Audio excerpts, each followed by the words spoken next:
soul ties, whatever you want to call it. It's a spiritual, we are spiritual beings. And we have this ability to connect. We have, unlike any other animal, we have a spirit within us. And that's a beautiful thing about being made in the image of God. God has a spirit. We have a spirit.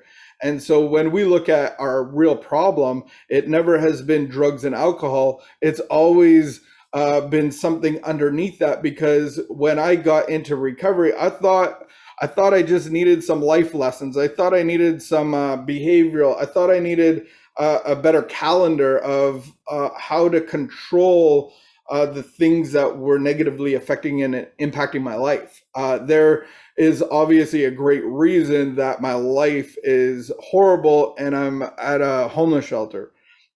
Something has gone wrong along the way, and I just need some more teaching. I need some education. That's what we do. Especially as men, we get into a trade and we get to learn on the site, and we get to given the tools and the ability to use them to build something. So that's what I thought I was getting involved in, is getting tools and resources to build my life better. What I came to quickly realize, that they said that drugs and alcohol, you can fit in relationships, you can fit in food, you can fit in uh, computers and social media and all of these things that we connect to for life and validation. All of those things were actually not my problem. They were my solution. I had the problem before these things. I had the problem before I actually ever picked up a drink. And so what is that problem? Well, the problem is a spiritual issue. The problem is a spiritual unrest and uneasy, not fitting in. There's this rhetoric that's always speaking to me, that you're not good enough, that you have to prove yourself, that you're not valuable, you don't really fit in. You got to work harder than everybody else. You got to prove to everybody around you that you deserve to breathe the same air as them. I grew up, I had this inside of me before I ever took a drink. Another thing that I always had was this fear of, I didn't know what it was. I didn't know what the language was, but it was really this tension inside of me, this constant fear of authority. And I felt like I was the road runner, and there was always the coyote trying to get me, the coyote trying to throw the hammer on me, trying to throw the rock on me, trying to dig a pit for me. And I was always had this tension inside of me that somebody was going to get me, that somebody was going to come down on me, somebody was going to punish me and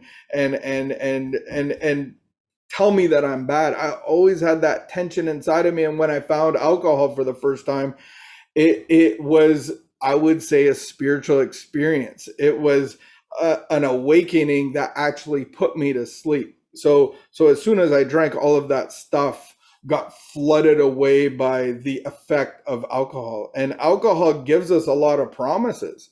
We don't know them at the beginning, but as soon as we take them, as soon as we take the drug or get involved in the relationship or whatever it is, whatever that connection is it solves all of our problems very quickly. And then we get into the addictive cycle and the behaviors of that. And really, we give our time, our effort, and everything that we have to connect to that substance, because that's what our solution is. So the beautiful thing is, we are all made with that ability to connect. One of psychiatrists would say that our biggest need is for connection, is for human to human connection, spiritual connection. And so we all have a spirit, and we all are born to connect. We have little connectors. And if you look at Canada and the penal system, when you're a bad boy or when you're a bad girl, whatever, the thing that they do with bad people, it's progressive. I've been in the system for 10 years of my life, and you get a little slap on the hand. You're a bad boy. Here, pay some restitution, pay a fine. Don't come back here again. And then you get in a little more trouble because they make a deal at the beginning, right? And 10 deals later, all of a sudden you're like, oh, there's no more deals. It's like, I got to go away for 3 months or 6 months or whatever it is. And that was kind of my progression into the penal system. And I never got to be the bad kid. I've seen the bad kid, and they're kind of scary. Even surrounded by all the bad kids, I was never the baddest kid. I remember there was a little incident in our dorm, and these guys were, this is back in the day when you could smoke in there, and these guys were these cool guys. They were so cool. They were brothers. They were from Montreal. They were in some big stuff, and they were waiting to get transported. So they were of a different breed. They weren't your typical Innis Road people. And so these guys were like, they had the bags of milk, and they were not hiding them, but they were keeping them cool in the air conditioning unit. So they were tucking them up, and they got caught. And the one guy, he got called out. The guards are there. There's like three of them, and he goes ape. He goes ballistic. He's chucking milk, and I'm like, "Where's the popcorn? This is getting good." I hide in my bunk. I'm just watching, and he's going ape, and so they take him, and what do they do with him? What is the worst thing that the Canadian Penal Code can do to a bad boy? Put them on timeout. That's all they can do. They can't murder you. They can't put you in an electric chair. They can't hang you. You know what they can do? They put you in the hole. That's what it's called. They put you in a little room all by yourself. You get one meal. You get your meals put through a little hole. From what I hear, I've never been down there. Like I said, I was too scared to be the bad kid. But I know that guy, and he came back like 5 days later, and he had a bit of a different attitude. He wasn't, he didn't really want to go back there again, but I'm sure he would have if he needed to. And so that's the worst thing that our penal code can throw. Our culture, our society, it's the worst thing that can happen to a person is disconnect them. Look at our social media today. It's all about how many likes and subscribers and hearts and thumbs up that I can get on my social media. And for the younger generation, this is how they connect and get approval from the culture and their friends and the bigger group of our society is how am I seen and how many likes, and what they'll do is, if somebody has a problem with you, you're not acceptable, then they just like defriend you and cancel you and all those things. So it is a really big deal, and it's part of how we're made is to connect. And what addiction does is disconnects us from life, disconnects us from family, disconnects us from reality. It really does, and it isolates us and tries to destroy us. You are all made in the image of the Creator. We're all made in the image of God, and there's an enemy that will do anything that it can to destroy the image, because the enemy wants to be God. The enemy wants to have the notoriety, to be worshiped, to be served. And so the enemy is going to destroy the image of God, and he'll do it through addiction. He'll do it through, the enemy always comes in through your mind and tries to disconnect you in any way that it can. And it's no different than the great African safari. You see the geographic videos, and the lions and the hunters are hunting for prey, and they go after the oldest, the weakest, the one on the outside, the sick, the lame. And that's what addiction tries to do. It tries to disconnect us from the community and gets us alone and isolated, to be destroyed, to be devoured, to be consumed. And that's what addiction really is a loss of connection. So the opposite of addiction isn't sobriety, because even in sobriety, without the connection of God, without the connection of the fellowship, without the connection of each other, we can become so dry that whatever wind comes along, it just blows us off our feet. So it's not about sobriety, it's about actually connecting people heart to heart with God. And so maybe you're just hearing this for the first time, and maybe it's a realization that you have just heard right now, that the opposite of addiction is community and connection.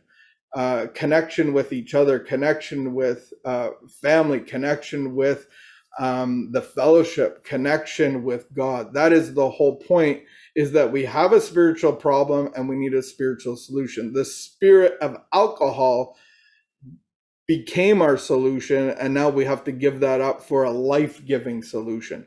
Alcohol works for a while, but the longevity of it, in my experience, it turned on me. It backfired on me. 15 years of using, it tried to take my mind away from me. It was worse than not drinking. And so I don't know if anybody's been in that road of consuming something that actually is causing more hurt and pain and paranoia and all of that stuff. And so maybe right now you can just reflect, what are the unhealthy practices that you have of connection? Is that with food? Is that with the opposite sex? Is that with relationship? Is that on social media? Is that with the TV and Netflix? Are you connecting to things in an unhealthy way to give you ease and comfort? Because that's what the promise of recovery actually says, is that God will be your comforter. God will be your peace. God will be your joy. So the whole point of recovery is to lead you into a relationship with God, to clear out I look at like the hair on the drain. So if you look at me closely, I probably don't have enough hair to plug up a drain. Well, maybe if you shave me, but that's probably not going to happen. Um, and the other adult in my house has long hair. And after about 3 months, all of a sudden I'm in the shower and my ankles I'm having a foot bath because the water's not moving. There's no flow in the shower. You know why? Because there's a rat's nest hanging out in the shower drain, and I hate doing it, but I do it. And sometimes I'm horrible because I'm like, Vicky, take out your hairball in the shower. Like, love and tolerance. I should be the one that's always taking the hairball out. I know it's not mine. The other day I did it and it just kept coming, and I'm like, try not to gag. And it's just, I don't want to gag right now. But it was gross, man. It was gross. I didn't want to do it, but I did it anyway. And then all of a sudden the water drains out, the shower starts going, and that's how it's designed. And it's no different from us. We have this hairball inside of us, and we got to get it out because there's no flow of the Spirit of God in our lives. And that's the whole point, is to go from this disconnected shell of a human being, mentally, emotionally, spiritually, physically, to be connected to God. And so that's that journey of connection in early recovery. And the rest of it is to improve that connection day by day as we water a plant, let's say. I have to do a daily connection with God to grow in my spiritual understanding and experience of Him. And so this is what I propose is really what attachments, what's compelling you to go to different attachments and get life and validation and comfort. We look at we look at the sex conduct in recovery. We look at the resentments. We look at the fear, and if we just bounce to sex, it's interesting because what I've come to understand is that it's not about the act of sex necessarily. It's about my conduct in relationship to different genders. So just put it this way: if you're a virgin and you're in recovery and you've had a 15-year addiction and you've never had sex, then, well, this wouldn't apply to you. So that's not the case. This is a case about how I'm seen in the world and what is my conduct and what is my belief system around people. And so if we just take an excerpt out of the big book, on page 69, of course, we reviewed our conduct. So it's a conduct review. We review our conduct over the years past. Where had I been selfish, dishonest, inconsiderate? Whom did I hurt? Did I unjustly arouse jealousy, suspicion, and bitterness? Where were I at fault? What should I have done instead? We looked at this at paper. So we're looking at how I fit myself into life and what I consumed out of it to give me life and validation. So I have unhealthy spiritual connections with people. And so this process is secular, like it keeps going around. It's not linear. There's no quantity, it's quality. So I'm not climbing up the ladder to look down on my brethren. I'm always even with everybody. and we look eye to eye at our fellow man. And so this has to be valid for me in my relationship with the world around me today. And so for me, I'm not having sex outside my marriage. I'm not unfaithful. I'm faithful in my marriage. That wasn't always the case, but recovery has led me into a solution that I don't need to consume women on the outside. So, how does this apply to me? Well, I can still connect to people in an unhealthy way, in an unspiritually fit way, and I'm trying to take from them what I can't do for myself or what God should be doing, and I connect to them in an unhealthy way, and I can be a consumer of them. It doesn't even have to draw resentment. This could be something totally different. So doing the work this time, doing the inventories to get the hair out of the drain, so to say. And this is stuff that we can do on a daily basis. This is stuff that we can do as it pops up. But I think we should have a big inventory every couple of years to clean out the hair of the drain. Maybe get some Drainol down there, or whatever it is, to get the spirit flowing again in a better and more effective experience way. And so doing it this time, I actually had a lot of guys on my list. And it's weird to say on a sex inventory, I had a bunch of guys. I'm not a gay man. And I had all these guys on my list because what I found is that I can actually use guys and their abilities and manipulate them easier than I can women. Women, for me, I put up boundaries with emotional attachment to women and that kind of thing. So I had probably 3 guys on my list that I actually took advantage of, that I gave expectations to without even telling them. I wanted to use them for their business to help me. And, we have a charity, so you should help me. And I invite them in, and, they don't live up to the expectation. And I want a professional service for free.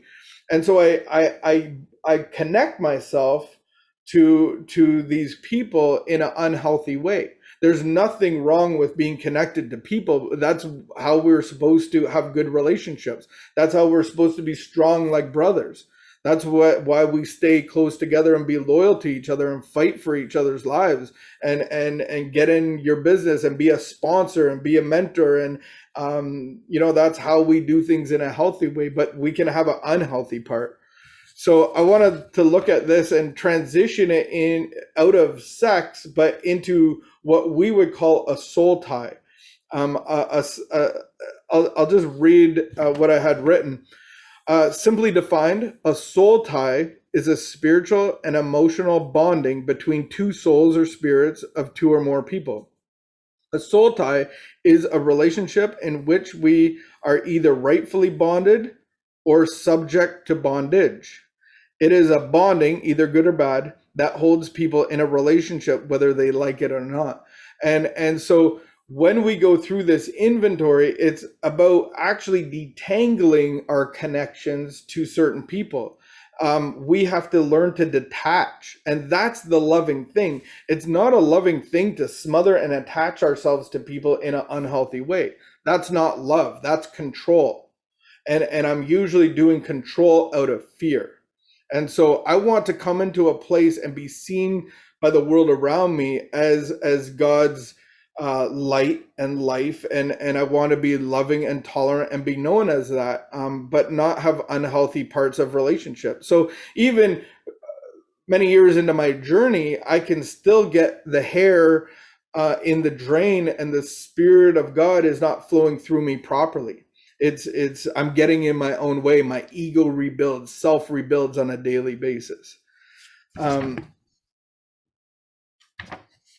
I just want to read something, and this is my own work going through this process, and coming to the end of really seeing the resentments and the fears and the delusions, and then seeing my conduct in the world around me. I'm showing a whole lot of truth, and out of that, we invite God into help write an ideal. An ideal is, this is how I want to be seen. When you put, if you run a business or something, you have values, you have a mission statement. This is how I want you as the customer to see my business. I want you to see that we have integrity. I want you to know that you're always going to be right. That even if I'm even if you are wrong, I'm going to say you're right, and I'm going to give you your refund. I'm going to give you a full refund, and I'm going to give you free stuff. I want that's kind of what an ideal is. It's like how I want to be seen by the world around me.